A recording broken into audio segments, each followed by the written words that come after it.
NEET 2023 some basic concepts of chemistry എന്ന് പറഞ്ഞ ചാപ്റ്ററിൽ നിന്ന് വന്ന ക്വസ്റ്റൻ ആയത്.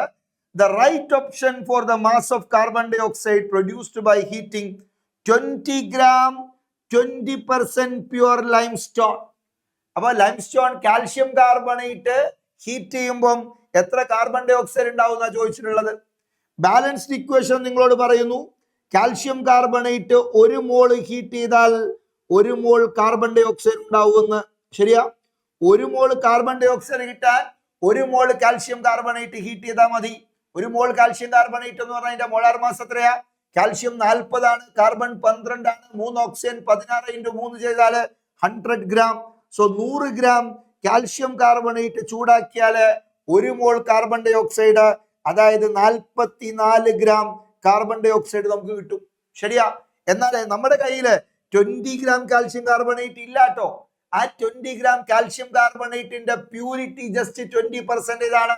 എന്ന് പറഞ്ഞാൽ ആ 20 gram മാസ് നമ്മൾ എടുത്തു കഴിഞ്ഞാൽ അതിൽ 20% മാത്രമാണ് കാൽഷ്യം കാർബണേറ്റ് ഉള്ളത്. ബാക്കി 80%വും ഇംപ്യൂരിറ്റി ആണ്.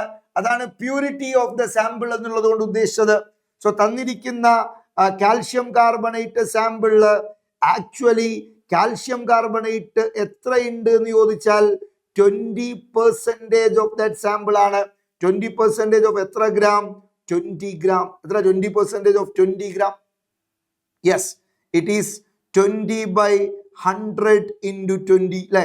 20/100 × 20 0000 കട്ട് ചെയ്യാം. സോ അങ്ങനെയാണ് 4 gram ആണ്. 4 gram 100 gram ഹീറ്റ് ചെയ്തപ്പം ശ്രദ്ധിക്കുക, 100 gram ഹീറ്റ് ചെയ്തപ്പം 44 gram ആ കിട്ടുന്നത്. അങ്ങനെയാണെങ്കിൽ 1 gram ഹീറ്റ് ചെയ്താൽ 0.44 gram കിട്ടും. ശരിയല്ലേ?